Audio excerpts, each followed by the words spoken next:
So supine core and supine arm series, a lot of different variations you can work with here. We're going to go over a few of the basics. These are usually done towards the beginning of class in a warm-up where we can start to connect with our core a little bit deeper. We can also start to find some of our shoulder muscles and stabilizers. We're coordinating breath with our movement, all of those Pilates principles coming into play here. And this is just a really great place to start to incorporate some core control. We start to work into our chest lift position and really get the support of the straps here in a way that we don't with the mat core work. So for our springs, for supine core and supine arms, you can really work from like one spring up to maybe 2 springs. So kind of a standard for me is a red spring, although some people, if they've got a lot going on in their shoulders, they might feel better on a blue spring.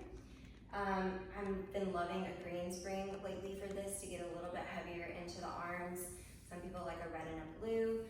So I would say 1 red or 1 green are kind of standard with variations of being able to go lighter if needed or heavier with needed as well, just depending on what your focus is. When we go heavier, we have to push more with the arms, but that can also be helpful for getting people into that chest lift position. And when we go lighter, we're taking away some of that support. So just finding that middle ground is important. So for supine core and supine arms, we're gonna start down on your back. Feet can start on the foot bar. Again, getting settled in the mat, setting that starting position. And then we gently grab the straps off of the shoulder blocks and slide your hands into the little loops. The little loops are important because when we go into the big loops, it changes the angle that you're pulling into the tension with.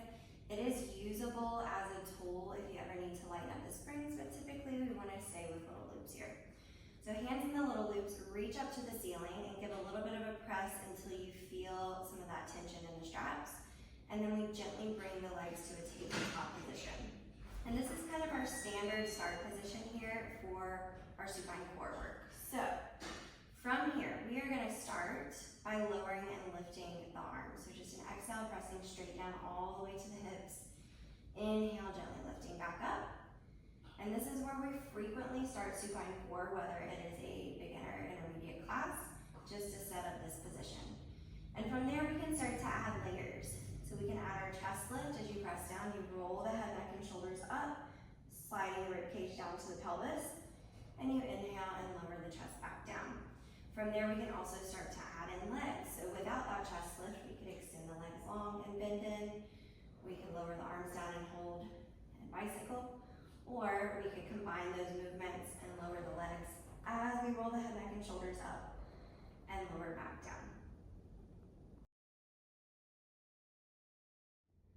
Another few arm variations that we can do here are some T-flies, so bringing those arms all the way out to a T. You can squeeze down into the hips and then open back out wide and squeeze back down. Just like before, we can add the chest lift or the legs here. We can also come into some arm circles where we're circling all the way through that range of motion while keeping the tension in the straps, and then reversing back the other way. All of these variations from the T-fly to the circles are going to really bring in a component of lats and serratus, which can be helpful for getting people into their core as well. This is also where we can start to do some of the Pilates mat core exercises, but with the reformer. So we can do hundreds here, where we roll up into that position and pump the arms. We could hold the arms down and come to our single leg stretch, double leg stretch, single straight leg stretch, or double straight leg stretch, just lowering and lifting both legs. And then lastly, we have our coordination exercise. So for this one, we're going to start with the arms up, knees and tabletop. Take a big deep breath in, and as you exhale, we press down through the arms, roll the head, neck, and shoulders up. This just now becomes our starting position. We bend the knees, bend the elbows like a tricep press, and then exhale, press back out long, open and close the legs just to the width of the foot bar with control. Bend the knees in, bend the elbows, leaving the chest high. Exhale, press through, open, close, bend, and bend.